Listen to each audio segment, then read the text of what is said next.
በስመ አብ ወወልድ ወመንፈስ ቅዱስ አሐዱ አምላክ አሜን። አቀድም አይኩቶቶ ለእግዚአብሔር በእንተ እግዚእነ ኢየሱስ ክርስቶስ ለዘ አብጽሐነ እስከዛቲ ሰዓት።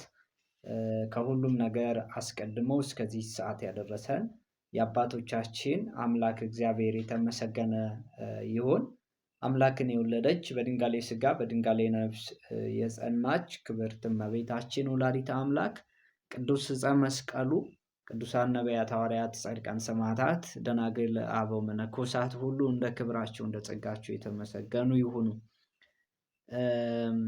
እንግዲህ ዛሬ የመጣሁት በየጊዜው በእኛ ቅድስት ቤተ ክርስቲያን በሚነሱ ርዕሰ ጉዳዮች ለጉዳዩ አዲስ እየሆን ቤተክርስቲያናችንን ባለማወቃችን ምክንያት ውዝግብ ይፈጠራልና እውቀትም በየቀኑ ትንሽ ትንሽ እየተደረገ የሚቀሰም ስለሆነ ነገረ ማርያምን እንግዲህ መነሻ አድርጌ ተከታታይ ትምህርት ለመጀመር ነው የመጣሁት።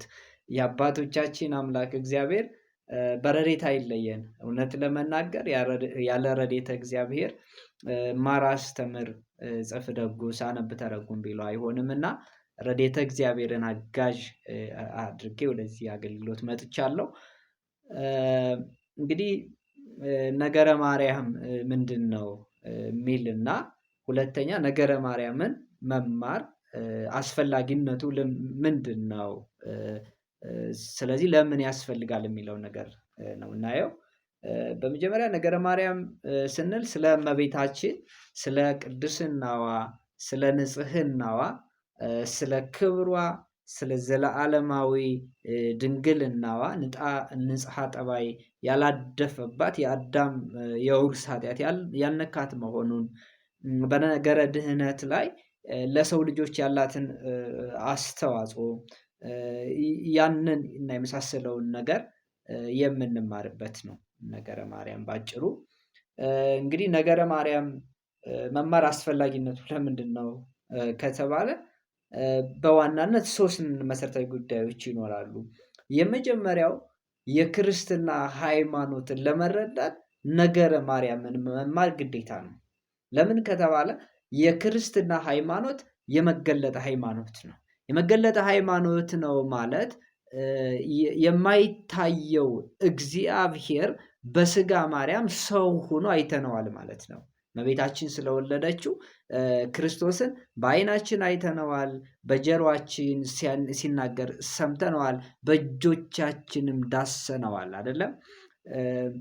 ስለዚህ የመገለጥ ሃይማኖት መሰረቱ የእመቤታችን መኖር ነው። ስለዚህ እግዚአብሔርን ያየው አንድ ስንኳ የለም በአባቱ እቅፍ ያለ አንድ ልጁ ተረከው እንጂ ብሎ ወንጌላዊ ቅዱስ ዮሐንስ እንደተናገረ እግዚአብሔርን ያየነው እመቤታችን ክርስቶስን ስለወለደችው ነው።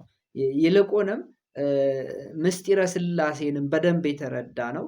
ድንግል እመቤታችን ወላዲተ አምላክ የወለደችው ጌታ መድኃኒተ ዓለም ኢየሱስ ክርስቶስ በዮርዳኖስ ወንዝ ላይ ሲጠመቅ እግዚአብሔር አብ ዝንቱ ወልዴ ዘአፈቅር ወሎቱ ስምዕዎ የምወደው ልጄ ይህ ነው እሱን ስሙት ሲል መንፈስ ቅዱስ በርግብ አምሳል ሲወርድ አንድነቱን ሶስትነቱን እሱም ጌታ ሲያስተምር እኔን ያየ አብን ያየ እኔ እስከዛሬ ድረስ ከእናንተ ጋር ስኖር አላያችሁኝም እያለ አስተምሯልና የክርስትና ሃይማኖት የመገለጠ ሃይማኖት ነው።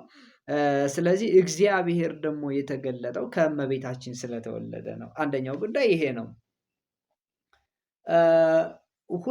ሁለተኛው ነገረ ማርያምን የምንማረው የእመቤታችንን ጸጋና ክብር ማወቅ አስፈላጊ ስለሆነ፣ ስለዚህ የእሷን ክብር ለማወቅ ስለምን አስፈለገ ከተባለ እንኳን የእመቤታችንን ክብር ይቅርና ስለማይጠቅመው ዓለም እንኳን ብዙ ደክመን ብዙ ለፍተን እናውቃለን።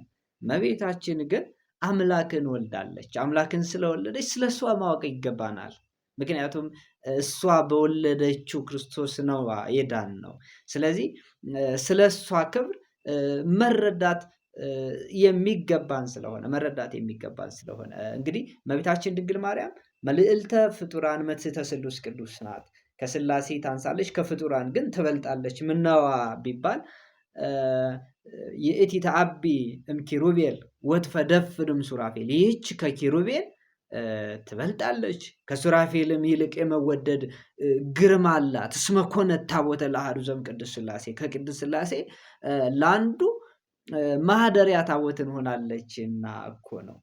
ወንጌላዊውም ሲጽፍ ምንድን ያለ? መንፈስ ቅዱስ ይመጽእ ላዕሌኪ፣ መንፈስ ቅዱስ ወደ አንቺ ይመጣል።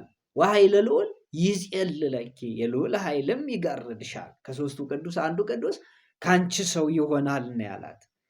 ስለዚህ ሰማይና ምድር የማይችሉትን አምላክ የ15 ዓመት ብላቴና ድንግል ማርያም በማኅፀኗ ተሸከመችው። አያችሁ፣ እንዲያው ሊቁ አባ ሕርያቆስ 7ቱ የእሳት መጋረጃ ከጎንሽ ቤት ተዘረጋ ይላል። ታናሽ ብላቴና ስቶኝ የሚያንጸባርቀው ኪሩቤል የሚሸከሙት መንበር ከጎንሽ ቤት ተዘረጋ ይላል እና የእሷ ነገር ድንቅ ስለሆነ እንማረዋለን። ሶስተኛውና መሰረታዊ ጉዳይ ደግሞ ስለ እመቤታችን በመማርና በማወቃችን የምንጠቀም ስለሆነ ነው። ምክንያቱም ሰው ካላወቀ በጎ ስራ መስራት አይችልም። ሰው ባወቀው ልክ ነው ድንግል ማርያምን የሚያከብራት፣ ክብሯን ሲያውቅ ነው የሚያከብራት እና እመቤታችን ክብሯ ታላቅ ነው። እግዚአብሔር የሰጣት ክብር አለና ከዚያ ክብር ለመሳተፍ ለመጠቀም ስለ ድንግል ማርያም እንማራለን ማለት ነው። እንማራለን እና ስለዚህ ከሷ ምንድን ነው የምናገኘው ከተባለ ለምሳሌ በቅዳሴ ማርያም ላይ ይሄንን የማርያም ቅዳሴ የሚቀድስ ማርያምን የሚቀድሳት አይደለም። አኮ ማርያም ዘይቀድስ አላለሊሁ ይትቀደስ፣ ማርያምን አይቀድሳትም ራሱ ይቀደሳል ይላል። አያችሁ። ስለዚህ ራሱ ይቀደሳል ማለት ድንግል ማርያምን ስታመሰግን አንተ ትመሰገናለህ ነው። ድንግል ማርያምን ከፍ ስታደርግ አንተ ከፍ ከፍ ትላለህ። ድንግል እመቤታችንንማ እኮ እግዚአብሔር ከፍ አደረጋት። ከሰማይ አይቶ ተመለከተ፣ እንደሱ ያለ አላገኘም እኮ። በአማን ነጸረ እግዚአብሔርም ሰማይ አይደለ?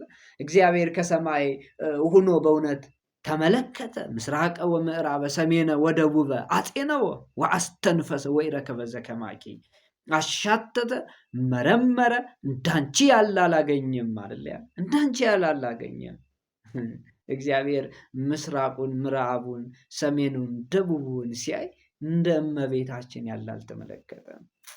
አንድያ ልጁን በማኅፀኗ የምትሸከም በእግዚአብሔር ዓይን እንደ እመቤታችን ያለ የለም። አሐቲ ድንግል አይደል?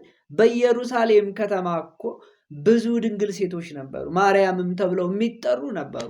ግን የእመቤታችን ድንግልና ከሌሎቹ ድንግልና ይለያል። እነሱ ለጊዜው በስጋ ድንግል ቢሆኑም ድንግል እመቤታችን ግን በነፍስ በሕሊና ኃጢአትን ከማሰብ እንኳን ድንግል ነች። ስለዚህ የእሷ ነገር ትልቅ ስለሆነ ለደናግል ምክሆን ለደናግል ነው። የደናግላን መመኪያ ነው የምትባለው። ደናግላን በእመቤታችን ይመኩባታል። የሰማዕታት እናታቸው ነው የምትባል። ሰማዕታት ሰማዕት የሆኑት በሰይፍ አንገታቸው የተቀላ ቆዳቸው እንደ ዶሮ ቆዳ የተገፈፈው ስለ እመቤታችን ስለወለደችው ስለ ኢየሱስ ክርስቶስ ነው። ነቢያት እነ ነቢየ ልዑል ኢሳይያስ በመጋዝ የተተረተሩት እመቤታችን ስለምትወልደው ነው። ሊቃውንት እነ ቅዱስ ዲዮስቆሮስ ጥርሳቸው የወለቀው ጽሕማቸው የተነቀለው እመቤታችን ስለወለደችው ስለ ናዝሬቱ ስለ ኢየሱስ ብለው ነው። ሊቃነ ጳጳሳት ክብራቸው ድንግል ማርያም የወለደችው ኢየሱስ ክርስቶስ። ነገስታት በእንቲአከ ይገድፉ ጌራ ወእጠቆሙ ይፈተዋል አይደለ? ነገስታት ዘውዳቸውን ስላንተ ያወልቃሉ፣ ስለ ክብራ ወታደሮች ትጥቃቸውን ይፈታሉ የተባለ እኮ ድንግል ማርያም ስለወለደችው ልጅ እኮ ነው። ስለዚህ እንዴት ስለ ድንግል ማርያም ማንማር?